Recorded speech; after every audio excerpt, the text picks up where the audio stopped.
Hey, what's up, everyone? Welcome back to the CM Mentors podcast. I think it's the season 2 episode. I don't know what. My name is Matt Graves, and my co-host each week is Kyle Grandell. What's up, Kyle? Hey, Matt. I'm doing pretty good, man. Trying to stay cool. We got some hot weather here in Illinois area right now. How about you? You don't know hot, buddy. Come on down to Texas for a little bit. No. We got Sahara dust right now too, so it's hot, humid, and dusty. So we check all the boxes. Sahara dust. So is that an actual thing, or are you just making that up? No, I think they invented it like 3 years ago because I never heard of it before that. But yeah, every summer we get Saharan dust that kind of, I don't know, the winds that bring the hurricanes brings dust from Africa. No, and no kidding. It's dusty. Yeah. No, I was driving home yesterday. It was awful. Just looks nasty, dusty. Anyway, my allergies have been killing me, so I can feel it. Oh man, that kind of sucks, but it's okay because we have an awesome guest today. So I'm excited. I'm more excited about this than that. So well, yes, you should be. So we've got Ashlyn Smith here with us today. She's from the TEXO Association, VP of Member Services. TEXO combines two largest national construction associations, actually, AGC and the ABC. She's worked in all levels of the association and has a heavy development and mentorship background. So going to be really cool conversations today. And before we get into that, we will talk about our show sponsor. Who is that this week, Matt? I believe it's Dell Management. Have you heard of them? Dell Management. I've heard of them, actually, yeah. So Dell Management provides construction. What do they do? Well, yeah, good question, Matt. They provide construction management services for mainly these owners reps for Fortune 500 companies mainly, but mainly in the manufacturing sector. So with decades of experience working on over 1.4 billion in projects, they've seen the toll that unsafe, overrun, and late projects can take on clients' businesses and their people. The customers experience the Dell Management way from our success with high-profile, fast-paced critical system shutdowns and large-scale projects all over the country. So working with Dell together, we're building the future through innovation. That's, man, it seems like you're paid to talk about them or something. It's almost like I'm associated with the company. May even be the owner. I don't know. So if somebody wants to talk to you about it, how do they get in touch with you? I would love if they did. Email is a great way. Otherwise, LinkedIn, you can find me. And I'm actually on a podcast, too, that they might be able to find me through. So I've heard of that. It's the numbers are going, they're going one way or the other. They're going up. It's a pretty good one from what I hear, too. So we hit 10,000 downloads. We haven't celebrated it yet. It's super awesome. By the time this episode plays, it'll be a few weeks late. But yeah, 10,000 downloads. So that's cool. Heck yeah. Well, congrats to you. And thank you for the listeners, too. Obviously couldn't do it without them. So that's true. 10,000 times. So yeah. Heck yeah. Let's do this. All right. Hey, Ashlyn. How are you? Hey, how are you guys? Doing good. Glad you're still here after the intro banter. I kind of started nodding off, but it's all good. Excellent. So, Ashlyn, tell us a little bit about you. What kind of give us your rough background. Kind of how did you get to be where you are with TEXO? Yeah, my background is so interesting compared to a lot of people. They knew they were going to go into construction, and it was a straight path. Where I graduated in 2008 with an interior design degree, wanted to go into commercial design, and the recession hit. Mm-hmm. And so I was left working a job up in Indiana, making $600 every 2 weeks. And nice. Right. I mean, could you imagine trying to live on that? And I knew I needed to move out of the Midwest just because everybody was losing their job. There wasn't any job opportunities. And somehow Texas was still kind of in a bubble at that time. And they were hiring. Every interview that I had down here, I got a job offer. None of them were in, of course, my field, but it helped pave the way for me to get here. So got a job at Enterprise, worked my way through there, and made this weird path to teaching for a while and landed in the association world because mainly of my husband, honestly. He had a client that needed a program manager in the natural gas side. And worked there helping with conferences and doing professional development for a few years. And then this amazing opportunity at TEXO literally fell in my lap. And I couldn't say no to coming over back into construction, into a department that was non-existent. And so I'm a huge high achiever. I love getting things that are broken. And so I jumped in head first and prayed that I didn't sink. And I'm still here. That's Well, awesome. tell me a little bit about TEXO. Two national associations under one roof. And so we've been that way since 2009, and it's worked because everybody that's a member of TEXO, they take off their business hat and put on their TEXO hat and say, okay, what are the needs for the industry and how can we make this place better?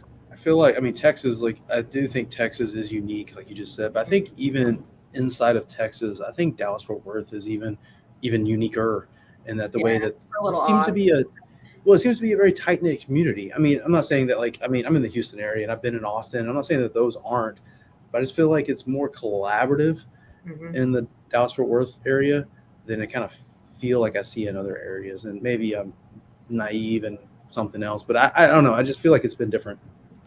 I would agree with that. It's everybody knows everybody. And when we say, hey, I got a guy, he's a good old boy, like, you know, that person's got their stamp of approval around here.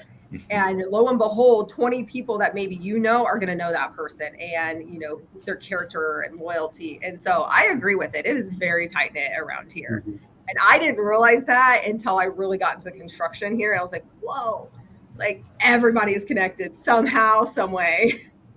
So, well, and certainly you need to come visit like Dallas and see how we roll around here. Yeah, no kidding. Well, and what's that? So we don't let Yankees in. I'm sorry, you were breaking up there, Matt. I'm just going to skip over that. Okay, wait. A serious question though. So is Indiana considered Yankees, or are they Southerners?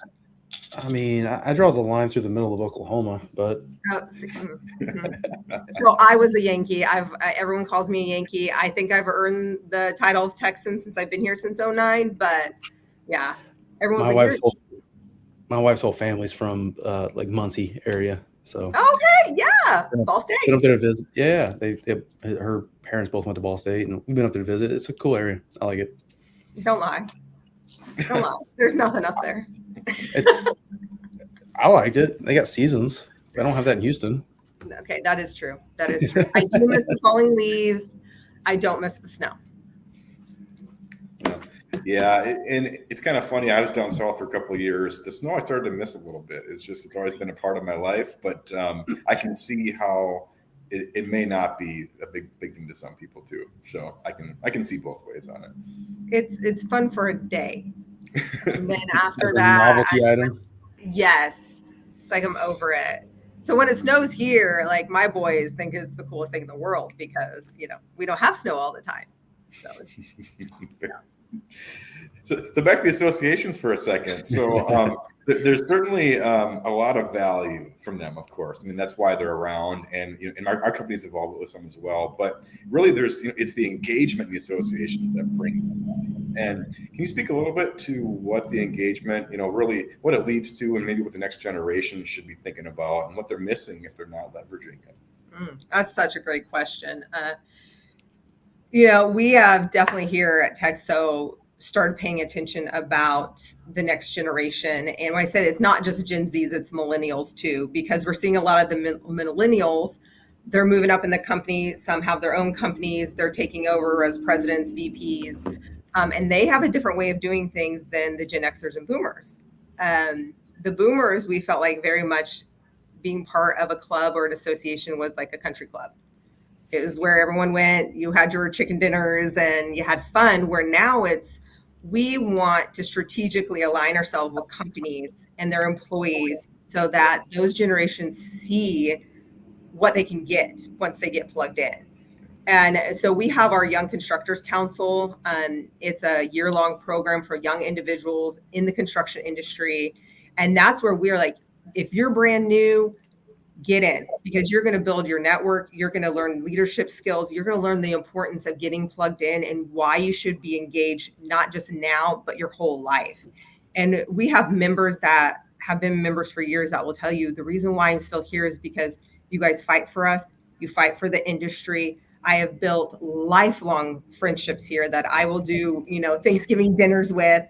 And so it becomes a family in a way. And I know some associations, they they don't build that strategic partnership with their members, and they're missing out, because you really, really get to see people's hearts and passions that are pouring into your organization because they want to leave the industry a better place.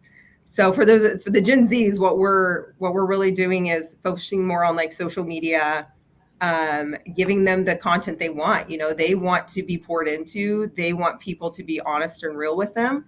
And so we're starting to do a lot more trainings that are just like geared toward them of, we're going to be honest and transparent of, this is how you build your career, or this is how you have the right mindset to get where you want. So it's hard to stay relevant, but we're having a blast doing it. When you say for Gen Z, you're using social media, are you saying using that as like a tool to like educate through social media, or using it to like recruit them into the organization? Yeah, no, we use it for mainly getting what we're doing out there. We'll do stories and to show like, hey, you're missing out on this really cool event, or, we're launching this new professional development training. So we toyed with getting into TikTok, but man, that's a different beast. It's like the Wild Wild West. I haven't done it yet, but we're trying just to speak their language, really. Yeah. TikTok's it's one I haven't really cracked yet. I've cracked some of the social medias, and TikTok's it is another animal. Yeah.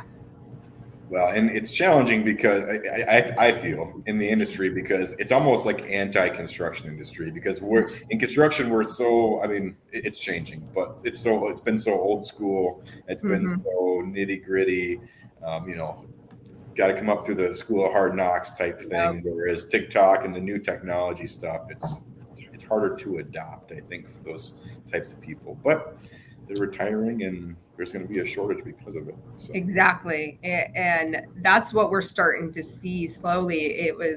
I met with a member that's been a member of TEXO. So previously they were a member of AGC prior to TEXO, 35 years. And he was talking about how they used to have a contractors breakfast every month. And he was listing the companies that used to go to it. And he stopped and he just looked at me and he goes, you know what I just realized? He's like, we're still the only company that's still in business. Everybody else has either sold or retired. And it dawned on him that it's a brand new generation. And I was just like, yes, sir, that's right. They all have gone on and retired and done this. And I could see the light bulb going off of like, I'm the old guy now in the room. Like everybody else is young. Like everyone else is moving in, being creative, doing new things. We got the Gen Z, the alphas coming up. So I'm sure for the boomers it's just as hard being with all of us as it is for the younger generation trying to figure it out. So I'm sure that guy being in that group, though, with the younger generation, he's probably getting a lot of insights into kind of like what this next generation is going to see as success and that sort of stuff to stay relevant. I think in the next 10 years, there's going to be a big change as some of those boomers retire. Even the Gen Xers are kind of getting up into this sort of retirement age now, right?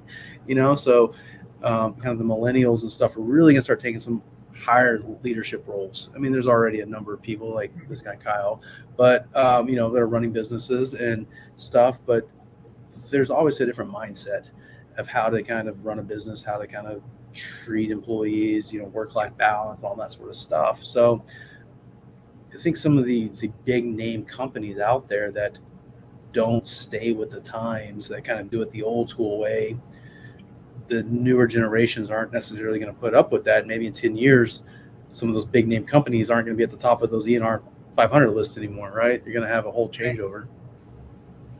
And it's exciting and scary in a way, because the boomers, they have so much knowledge that, I don't know how well they're transferring that knowledge to the next generations. And it's exciting because the new generations, they do want this amazing culture in the workplace. They want to be mentored. They want to have the opportunities to grow themselves personally and professionally.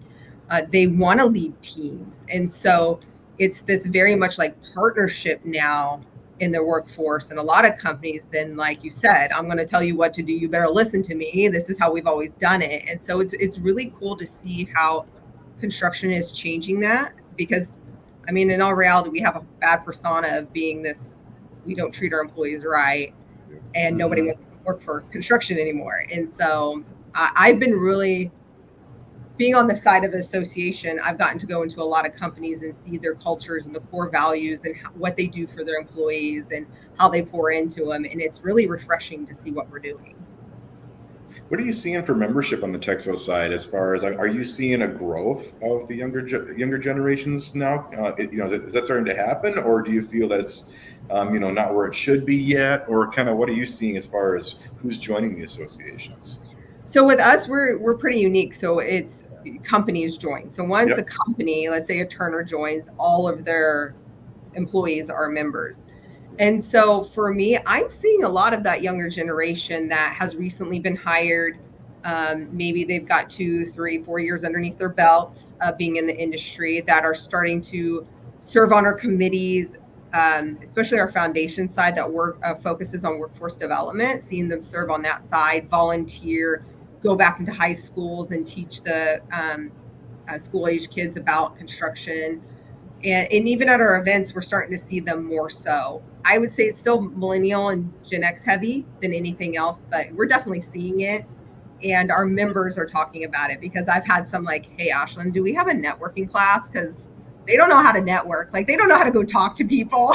So we're seeing it slowly, but it's getting there. Networking, that's sending Instagram DMs, right? Right. Yeah. Yes. We had a member that was like, you send them an email and they don't respond. He's like, I don't know how to handle that. And I was like, maybe you should try texting or sending an Instagram message. I don't know. It's different for me too. But yeah, we're definitely seeing it. Well, and that's kind of that whole BD thing, right? I mean, what do they say? It's like 7 touch points or something average to finally reach out and get that conversation started with a new potential. And obviously that number depending on industry, sector, and all that jazz. But on that note about BD, can you speak a little bit to maybe how the associations are really useful for boosting BD development, things of that nature? And I think it's just really helpful for next generation listeners to hear about, what are the benefits and, what can they get out of it? Right. So every association is different. Here in Dallas, we've got TEXO, and we also have like the Subcontractor Association, Hispanic Contractor Association. And so really, for someone that's not a part of that world, they really need to do the research of what they want. And once they know what they want, they can go and see, okay, does this association provide resources that align with what I want to do personally or professionally? And so that's the best way to find which one fits you. Now, if your company is already a member of one of them, then reach out. Like so many people reach out to me and say, Ashlyn, I have no idea where to start. TEXO offers so many things. And so, I mean, that's part of my job, is sitting down and walking through the multiple avenues of, well, what is your passion? Are you passionate about the next generation? If you are, then hey, Lorinda in our foundation, she's great. She's got all these committees you can be a part of. And so that's how I do it, is I really want all my lights, of course, go off. Electricians. We were told electricians. There you go. Hello. Yeah, it probably won't come back on. So hopefully this doesn't. There we go. Look at that. Got a little light. But that is my job, is to align people to what their passions are and to make sure they get plugged in. And I do reiterate to them that, so here in Dallas, we have 350 members. That's contractors, and that's trade partners, and also industry. So anybody that supports construction. So you've got your tool equipment, your lawyers, and that such. And so if 350 members, that's companies. How many people does that represent? Do you know? Oh goodness, we say that's probably close to 50,000 or more people. Wow, that's awesome. Yeah. And so if you think about that, that opens the door to a lot of relationships happening. And what we've learned here, and for that next generation, is consistency is key. What you put in is what you get out. And it's so cliche, but it's 100% true. You come to the committee meetings, you come to the happy hours, you get involved, and people see your face at every event, they're going to want to do business with you. Oh, look at that. Now I got light. Your electricians finally got on the job. Good job. Right. They showed up. Now it's like overbite, but yeah, it's just really neat to see the aha moments for that younger generation that do start getting their feet wet and understanding what an association can do for them. And it's not just their level. We have all walks of life that have never been a part that we have to educate and for them to understand what they get out of it, the ROI. Mm-hmm. Well, and BD is a tough animal. You know, there's no formula for any company. There's no necessarily even right way, but I would say consistency, just like you said. Associations are not. Consistency seems to be a big key in doing any BD work. Right. The construction industry's come a long ways, but especially on BD, so much of that is trust based, obviously, and so much of that is handshakes. So if you're not out there shaking hands and getting to know people and, you know, building that personal trust, it's so hard to do. It really is. And we'll have, not knocking the East Coast by any means, but we'll have companies come down from the East Coast, and I will walk them through like, listen, when you go to your first event, you can't come out of the gate running. You have to build that relationship. They need that trust. They need to know who you are. They want to know what your name is. Are you married? Do you have kids? What's your hobbies? Where did you go to college? Did you go to college? I mean, they want to know that, and they really care. And Right. So it's a different way of just doing BD, I think, in this industry than maybe some others where it's very cut and dry. And I hear, which I love. Is that a regional thing? Because I mean, my whole career's been in. I've done federal work, and that's a whole nother animal. But you know, being in Texas, it's very relationship based. I mean, obviously, if you're doing public sector stuff, there's all low bids and you know that sort of stuff. But anything, especially in the private world, it's very relationship based. Is it different in different regions? Like, is it more transactional, I guess, on the East Coast, or I mean, what do you see, Kyle, as you travel around? From what I've understood, I mean, Kyle, you can contest to this because you're in a different part. I mean, people I've dealt with from the East Coast say that it can be very transactional. Yeah, transactional for sure. I would say from what I see, at least with my customers, and it's so much trust, and it's repeat, and to get your foot in the door seems to be the hardest part. Right. And then obviously keeping that foot in the door by not screwing up projects is also an art all in itself sometimes. Right. But of course, getting that initial conversation, I mean, back to your point earlier, Ashlyn, about, you know, showing up and, you know, getting that rapport, gaining that trust, getting to know people first before it even becomes a discussion about a possible project. That's the name of the game for what we do too. I mean, we'll have conversations with clients and we might get to know them first. It could be a year, it could be 2 years before I actually get a project with them. But it's building that trust and that relationship, which is what opens the door in the first place. Yeah. So, Yeah. That's generally what I'm seeing. And that's, people feel, you know, on the associations that they're like, how do you get members? And it's the same for us. There was a member there. They're now a member as of this year. We were working on them to become members when I started in 2017. And it took that long to build the rapport, to build the trust, to get to know them, to understand, like, when I'm a part of TEXO, this is my ROI. And it finally was a no-brainer for them. But it took years of just having that conversation and showing them, this is what we're going to do for you. This is how we show up for you. And we're so excited that they're now part of this organization and they get to do all the things we do. And so it's consistency. If we would have dropped the ball and stopped having conversations, they wouldn't be here today. Would you say that there's any difference in benefits for size companies? Like, for example, smaller businesses versus larger ones? Do you think there's any difference maybe in the value they may see? Oh, absolutely. We cater to both the very small, when I say small, like construction volume under 2 million, all the way up to the big guys, right? And everybody needs something different. And that's why we actually sit down and develop a strategic business plan with each company so that they're really getting their ROI. And so for the smaller companies, it's the benefits we offer. So like we offer a 401k plan that they can buy into. We do safety audits. So Todd and his team will go out and walk a job and write up a report of things like, hey, you may get dinged on these things. You probably want to look at it.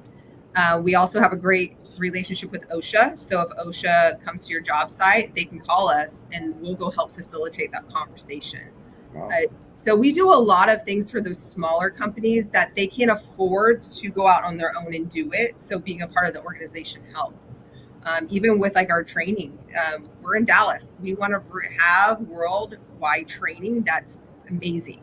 And so we'll get speakers that maybe for a company, 10 grand is a lot, but if we bring somebody in and spread the cost, it's a lot cheaper for them to send their employees. So the smaller, I would say mid to smaller size companies are a lot of our members because we do offer so many different avenues for them to be able to provide things for their employees. Well, and that's from my perspective as a small business owner, that's really huge. And because one of the big challenges growing a company is you got to have money to buy the things that you need to do for the organization. Yep. But you can't do that if you're not bringing the money in the door, and you can't bring the money in the door if you don't have the things to do the money. So it's a circle. It's a chicken and egg thing all the time. And so trying to break through that and have the right support that you need is such a challenge when you're trying to grow a company. Right.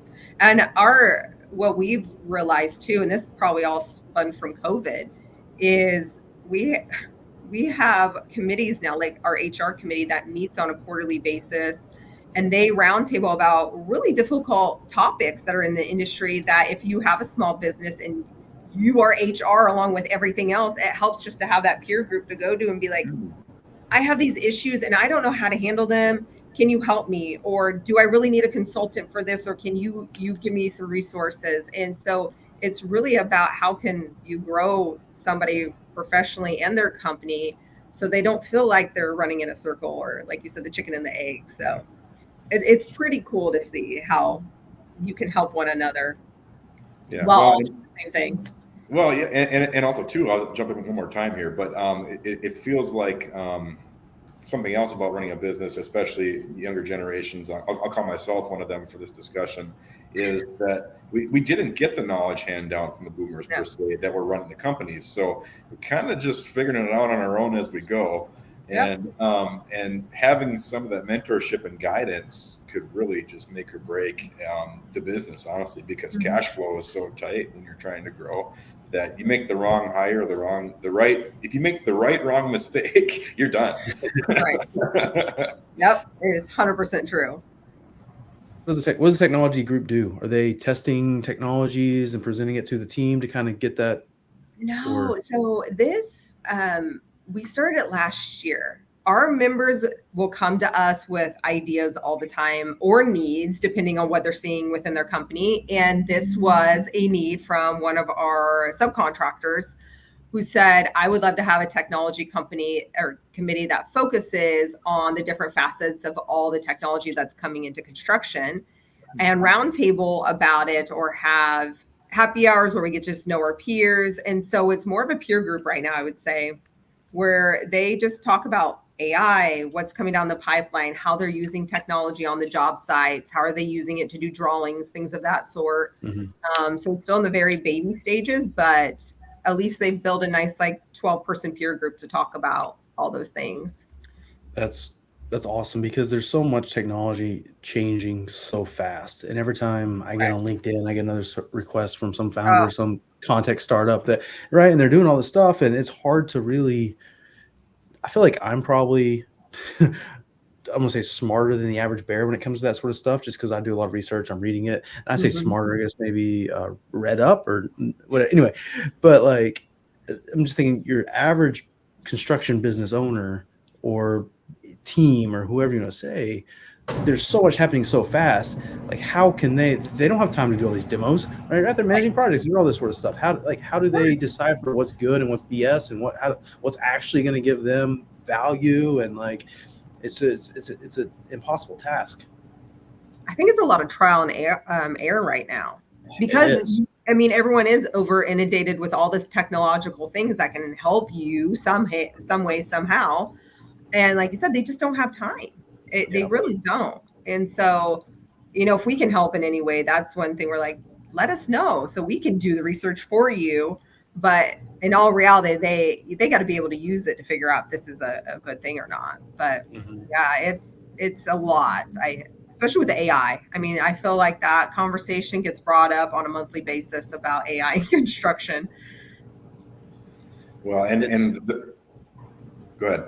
Oh, I was gonna say it's definitely a buzzword right now, and it's Mhm. everyone's product has AI in it. Oh Everyone's my trying to goodness. figure out what the hell it even means, and there's some good ones, and there's some that are just, I mean, useless, I guess, for lack of a Yeah. better term. Yeah. Yeah, well, and I was just going to jump into what you two were discussing about companies finding the right technology, software, and suites and stuff like that. It's especially challenging small business wise because we have limited resources, limited time, limited money because we're trying to go out and get work and do it at the same time, et cetera. But then, like you're saying, there's so many different types, different things to choose from. Finding the right ones to even start with. Right. So you're not just wasting your time and going down this rabbit hole only to find out, oh, okay, well, it's actually too expensive. Let's start all over again. Oh, this one. Okay, same thing. Before you know it, you've lost weeks and months of time. Yeah. And you have to get through all the marketing jargon and pretty screenshots to get down to actually demo it to see if it's actually any good for you. I'm a big proponent of these startup companies is just putting like a live demo on their website so you can go play with it, have a sandbox, let people go play with it. If you've got a legitimate product, go put it out there, let them play with it, see if it's any good. Otherwise, because you go, I mean, I've done a lot of research in them, and you go to the website and you click the button that says pricing, and it's like, enter an email here for more information. Like, I'm not, no. Yep. Like, they just lost me from, they may have the best product in the world, but I don't want to fall into their marketing funnel. So. Oh, I love you said that. It's like we're in construction. Everyone loves to use their hands. So yeah, let them play. Let them be in the sandbox, see if it's something they love. And we run in that too, because as we grow, we've been trying to implement more policies and procedures with our database and how we use it. And it's the same thing. Anytime we want to look at anything, they won't tell us the pricing, or you got to enter it. It's just like, we're a nonprofit here. Like, we need to know, is this a $50,000 ask? Because that's going to be a lot. Like, so it's on both sides. I think everyone's just over inundated with technology nowadays that we just don't know where to start. Well, and the hard part about it too is that until you get your hands on it and you can really demo it, play with it a little bit, you may not even really know what you fully need. I'm guilty of that. When we were looking for our new PM software, we started going down rabbit holes for 2 or 3 or 4 different ones, only to find out when we started using them, we're like, oh, actually, this is a feature we do need. So now it changes the search completely. Or, oh, you know what? We don't need that feature. We can, navigating that in an efficient way is so important. Right. Can I ask who you guys use? For PM software? Contractor Foreman, it's called. It's almost like Procore, but it's a hell of a lot cheaper, and it certainly doesn't have the features though. We love Procore. We work with them a lot. They're amazing people. No, Procore's great. It's got so many bells and whistles though, but most people are probably using 20% of its horsepower. Like, they're not fully even utilizing it. Right. I feel like that with our database. I mean, we're probably using 30% of what it can do. It's just, again, it's the time and the resources to figure out everything and how you use it. And we even started the Procore discussions, but we didn't get very far because when it was project-based pricing, we said, yeah, that's not going to work for us. Yeah. It's tough for some business models like that when it's project-based pricing. Yeah. We're going to start wrapping up here. Is there any other advice, Ashlyn? I mean, this whole podcast we talked a little bit about it, but the whole podcast is meant to be kind of a tool and resource kind of for that next generation coming up in the industry and that sort of stuff. Do you have any other advice you want to, give back to the next generation coming up? Yeah, I think to end it, a couple of things is, one, the younger generation, they need to put into what they want to get out of it. Like, they need to work hard. They need to say yes. So if their employers ever come to them and say, hey, do you want to be part of an organization or an association? The answer is yes. You want to be, because you're going to grow yourself in a way you didn't think you could grow yourself. You're going to meet people that, honestly, the further you grow in your professional career, are going to people that you're probably going to call for help one day, or they may get you your next job one day. So it's like, build those connections, keep those connections going, and always say yes to every opportunity, because if you say no, that could have been a trajectory to get you to your next level. And I don't think a lot of people say that nowadays to the younger generation of like, hey, skin up your knees, fail, do a good job at doing it, and then continue on your way. And so I think it's important for them to hear that and know that there are other ways to get people in your corner. And one of those big ways is being a part of association. So love I get to plug that. I love that though, because it's, something we didn't really talk about, but when you're 23 years old, right, you just graduated college, you may be in your first job, you may think, this is what I want to do. I want to go be a general contractor. So you get into that and you realize like, maybe I don't really love this, but you don't really, that's what you're doing. So you don't really see anything else. But the more times you can kind of bump shoulders with people and meet people and learn what other people are doing, learn more about the industry, learn more about, all this different aspects of it, you may realize like, oh, that really interests me. You can go that way, or you kind of build up your Rolodex. I don't know if the next generation knows what Rolodex is, but build up your network. And even even yourself, you were a product of the '08. I say I'm quote a product of the '08 financial crisis, where, I've heard that there's a whole lost generation of architects because they graduated, and anybody that graduated, basically when you graduated, they didn't become architects like yourself.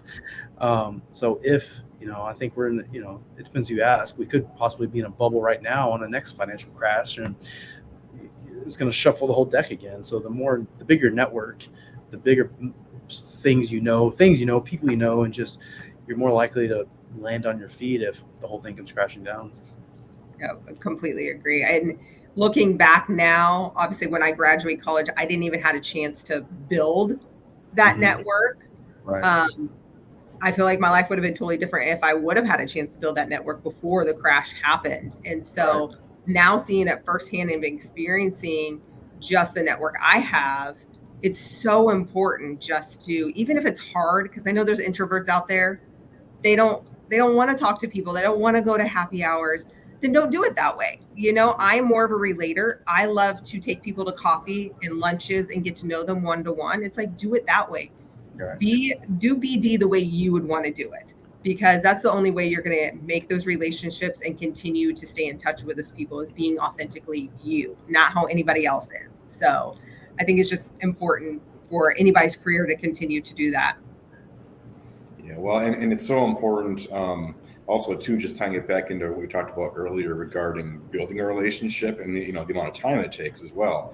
And just for an example, like for me recently, we've had insurance things that we had to deal with on the business side, and people that we spoke to maybe a year ago that things just didn't work out at the time, but now they've become our broker, just because for whatever logistical reasons back then it was an issue, but they were great to work with. So we remembered them and got a hold of them again and said, hey, now the timing's right. We want to work with you. Right. And that kind of a thing can happen all the time, where maybe now the timing's not right between two different companies, but down the road it could be. So that's the point of building that network and getting that relationship. You never know. 100%. So agree.